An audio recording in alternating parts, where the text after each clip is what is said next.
Bonjour à tous, j'espère que vous allez bien. On se retrouve aujourd'hui pour une nouvelle vidéo et pas des moindres. Je vais vous faire ma petite revue de mai et je suis vraiment trop contente pour deux raisons. La première raison, c'est que dès que j'ai commencé à filmer, le soleil a pointé le bout de son nez alors qu'on était sur une pluie depuis ce matin et depuis le début de la semaine. Et la deuxième, c'est que je suis à l'heure dans le tournage de cette vidéo parce qu'on est début juin. Et que du coup ça fait sens que je vous présente mes lectures de mai. Alors qu'en général je suis tout le temps genre fin du mois qui arrive pour présenter les lectures du mois d'avant. Du coup là je suis vraiment très fière de moi. En plus là je suis vraiment dans mon objectif parce que j'ai lu 3 livres. Comme prévu là je suis vraiment à 3 livres par mois, donc je suis trop contente. Ça c'est surtout parce que mes lectures sont super fluides, parce que quand j'ai quitté mon entreprise précédente, j'ai eu une petite carte cadeau de mes collègues et j'ai pu m'acheter une quinzaine. Ça c'est vraiment un truc qui me fait toujours trop plaisir, c'est quand on me fait des cartes cadeaux dans des endroits où je peux acheter des livres ou qu'on me fait des enveloppes. C'est sûr que ça va être dans mon budget livre parce que on va pas se cacher que lire c'est un super gros budget et je suis vraiment très contente que ce budget soit sur les épaules de quelqu'un d'autre quand on m'offre des cadeaux ou des cartes cadeaux pour que je puisse aller en acheter. Donc là j'étais trop contente et en fait c'est vrai que ces derniers mois j'étais un peu hyper rigide dans mes lectures. J'étais en mode je contrôle ce que je vais lire après, ça tu l'as lu avant, ça tu le lis après et tout. Et en fait je prenais pas en compte ce que je ressentais au moment où ce que j'avais envie de lire. Et là pour le mois de mai pour le coup et là pour le mois de juin c'est vraiment en mode qu'est-ce que j'ai envie de lire, qu'est-ce que je me sens de lire. Et là je choisis comme ça. Et donc on en vient à ces lectures-là. Je trouve que mon mois de mai il était vraiment trop bien en termes de lecture. J'ai lu 2 fictions historiques et 1 thriller. Comme vous savez, j'étais pas une grosse fan de thriller et là, j'en ai un tous les mois, donc qu'est-ce qui se passe? Donc je suis vraiment trop contente. Je vais commencer par celui-ci. Donc c'est Lui et moi de Alice Finet. Et en fait, de base, je ne savais pas que ce livre existait, pour être complètement honnête. Et j'étais sur Netflix en train de scroll et je vois qu'ils font la pub de ce truc et je clique dessus, parce que c'est une série aussi. Ça a été adapté en série Netflix. Je clique et là, il y a écrit, genre, le premier écran noir, c'est genre inspiré du livre de Nanan. Et là, vous savez, j'ai éteint. J'ai dit, je lirai le livre. Donc j'ai direct mis dans ma liste de livres à lire. Et quand j'ai reçu la carte cadeau, je me suis dit, j'ai envie de le lire en fait. Là, it's time. It's time. Donc en gros, c'est l'histoire d'un tueur en série et qui ça se passe dans une toute petite ville près de Londres. Et en gros, les 2 personnages principaux n'habitent plus dans cette ville-là parce qu'ils ont quitté pour des raisons, etc. Mais les 2 personnages principaux étaient mariés. Maintenant, ils sont ex-maris, etc. Une est journaliste, l'autre est policier. Je pense que vous voyez où je veux en venir. Et en fait, l'histoire est écrite sur les 2 points de vue, plus un point de vue tierce. Et en fait, le point de vue tierce, c'est le point de vue du tueur. Enfin, de la personne qui a commis les crimes. Et en fait, genre, ce que j'ai trop aimé dans ce livre, c'est que parfois tu te dis en fait j'ai compris ce qui se passe, j'ai compris ce jeu. Et en fait pas du tout. Genre tu comprends pas jusqu'à la vraiment fin. J'étais un peu en mode pardon, c'est qui le tueur? Pardon, c'est qui le tueur? Enfin bref, j'ai trop aimé. Et en fait je trouve que en étant une personne qui est habituée à lire des livres qui n'ont pas forcément d'intrigue, qui n'ont pas forcément de plot twist, qui n'ont pas forcément de genre de dénouement à la fin, je bois toujours les thrillers. Je suis vraiment là en mode ok j'ai fini. Et ça passe vraiment super le temps. En plus là, vu qu'il va commencer à faire beau et qu'on va être plus outside et qu'on va être là en mode je vais me poser sur un banc tranquillement, je vais aller faire un petit pique-nique solo, je vais aller à la plage, je vais aller à la piscine, je pense que c'est un super livre. Il est pas du tout casse-tête, il est pas non plus genre c'est pas non plus un livre genre qui te tourne un peu les tripes, t'es pas à l'aise quand tu le lis et tout, genre il est vraiment super bien, c'est vraiment full divertissement. Je mettrais vraiment un 9 sur 10. Et le point que j'enlève, c'est vraiment parce que en fait je me suis pas vraiment attachée au personnage, genre en général c'est dans ces livres t'es un peu en mode je veux savoir la suite parce que les personnages ils me donnent trop envie de savoir la suite. Et là c'était vraiment juste avoir envie de savoir la suite pour savoir ce qui se passait. Mais les personnages étaient très peut-être trop rigides, peut-être trop genre tu lis t'es un peu en mode énervant. Ouais, ils étaient énervants. Voilà, c'est ça le mot. Ils étaient énervants. En tout cas, je vous le conseille si vous cherchez une lecture un peu thriller, un peu pour vous occuper quoi, pour passer le temps. Je vous conseille celui-ci. Ensuite, on a Les Sirènes de Bagdad de Yasmina Khadra. Alors déjà, Yasmina Khadra, c'est l'auteur qui m'a fait découvrir les fictions historiques. Donc je suis vraiment j'aime beaucoup cet auteur, j'aime beaucoup ce qu'il écrit. Et celui-ci ça se passe en Irak, donc l'invasion des Occidentaux, et ça se passe dans un village vraiment genre lointain.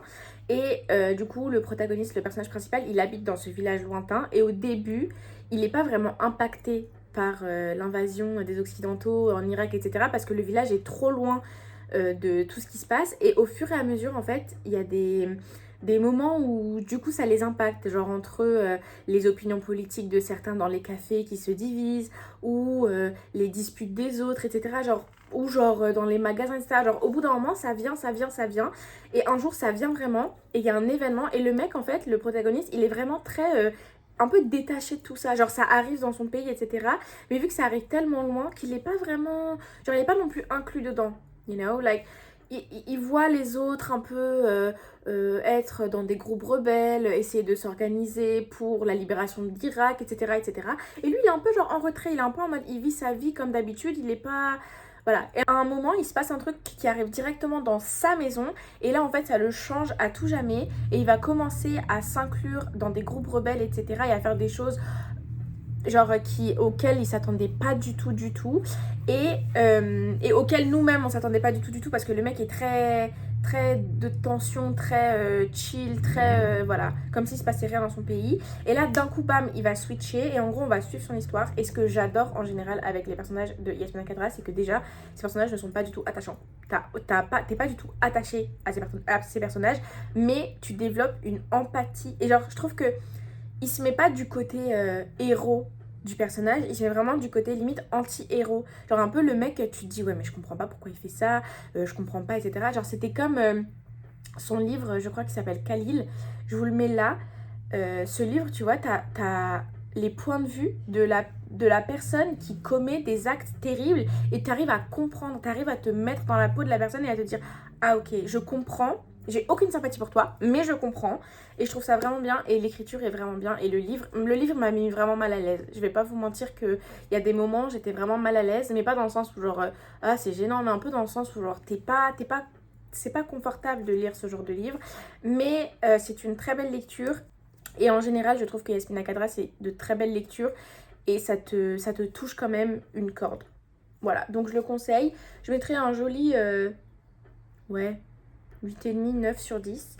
Mais je vous le conseille. Mais je dirais peut-être pas dans la période été. Peut-être dans la période où tu commences à rentrer dans l'automne et t'es un peu... On calme le jeu, etc. On est un peu plus à l'intérieur. Peut-être genre en dessous d'un plaid avec un thé plutôt que dehors quand il fait beau. Le dernier livre du mois de mai, c'est La Louve de Dersim de Yasmina Kramer. Et honnêtement, j'ai adoré ce livre parce que non seulement c'est un livre de fiction, parce que les personnes n'existent pas, mais c'est aussi un livre qui a l'air presque journalistique, dans le sens où ce sont des faits, ça se voit que c'est recherché derrière, parce que ce sont des faits qui sont vraiment arrivés. Donc en fait, ça raconte en 2015, donc ça raconte un peu la période entre 2013 et 2017, quand il y a eu énormément d'attentats terroristes de la part de Daesh. Et en gros, ça raconte comment les femmes kurdes, les combattantes kurdes, ont aidé l'Europe, que ce soit la France, la Belgique, l'Allemagne, à se débarrasser de ce problème de Daesh. Et non seulement elles ont aidé l'Europe à gérer le problème sur place, mais elles ont aussi aidé les populations kurdes sur place à libérer les villes qui avaient été prises par l'État islamique. Et en fait, je trouve que c'est un livre qui est super important parce que c'est des faits qui sont vraiment arrivés, parce que c'est des femmes qui sont extrêmement courageuses, qui ont vraiment limite laissé leur vie pour aller combattre non seulement pour les autres, donc pour l'Europe, mais aussi pour la liberté de leur propre peuple. Et je trouve que c'est un livre super important parce que c'est des femmes qui sont parfois invisibilisées. Genre on se dit ouais là, il y a des villes qui ont été libérées, l'Europe, il n'y a plus trop de problèmes avec Daesh, mais on ne sait pas trop comment, mais elles ont vachement aidé l'Europe. Et pour ce que l'Europe leur a rendu, je trouve que il y a un gros déséquilibre, et je trouve que c'est un livre super important pour les personnes qui ne comprennent pas la cause kurde, dans le sens où genre on parle un peu des idéaux des Kurdes, on parle un peu de leurs valeurs, on parle un peu de leurs idéologies. Donc je trouve que c'est un livre super important à lire, et moi j'ai vraiment adoré et je le relirai. Je sais pas si c'est parce que je suis une femme kurde, du coup je suis un peu en mode genre c'est des lectures importantes, c'est des lectures qui continuent à parler de ce qu'on a fait, que ce soit pour la libération de notre peuple, que ce soit pour la libération des autres ou pour la justice en soi-même. Et je trouve ça vraiment beau parce que c'est un livre, non seulement on est avec elle sur le front, mais on est aussi avec elle quand elle s'entraîne, on est aussi avec elle quand elle passe des bons moments. On est aussi... En fait, c'est un livre qui est très basées aussi sur la sororité. Genre elles ont le même idéal, elles ont le même but et elles sont vraiment, genre c'est vraiment des sœurs. Alors que parfois elles apprennent à se connaître en camp d'entraînement quoi. Donc je trouve ça super intéressant et aussi on voit qu'il y a ce qu'on appelle des internationalistes qui viennent de partout ailleurs. Genre il y a des Français, des Américains, des Australiens qui viennent aider parce qu'ils ont en fait cet idéal aussi de libérer ces villes de l'emprise de l'État islamique et d'aider l'Europe aussi à combattre ce fléau. Et je trouve que c'est un très beau livre et c'est un... Franchement, j'ai adoré. Je sais pas comment expliquer, mais j'ai vraiment trop aimé le livre. Et genre, quand je l'ai lu, j'étais vraiment en mode... Genre... pas énervé ou quoi, mais genre vraiment en mode... Waouh, genre quel livre. Et je le conseille vraiment à tout le monde. Et surtout si vous comprenez pas trop la cause kurde et pourquoi on se bat, je trouve que c'est un bon début. En plus il est super court, super facile à lire, mais il est poignant. Je trouve que c'est un très beau livre et il y a des moments un peu compliqués à lire. Mais je vous le conseille vraiment, je pense que c'est un 10 sur 10. Encore une fois, je suis trop nulle avec les conclusions, mais c'était mes lectures du mois de mai. J'espère vraiment que j'ai réussi à vous transmettre ce que j'ai ressenti en lisant ces 3 livres et peut-être vous donner envie de les lire ou vous inspirer pour lire des livres un peu similaires. Si vous le faites, n'hésitez pas à me le dire en commentaire et je vous souhaite une très bonne journée ou une très bonne soirée en fonction du moment durant lequel vous allez regarder cette vidéo. Bisous!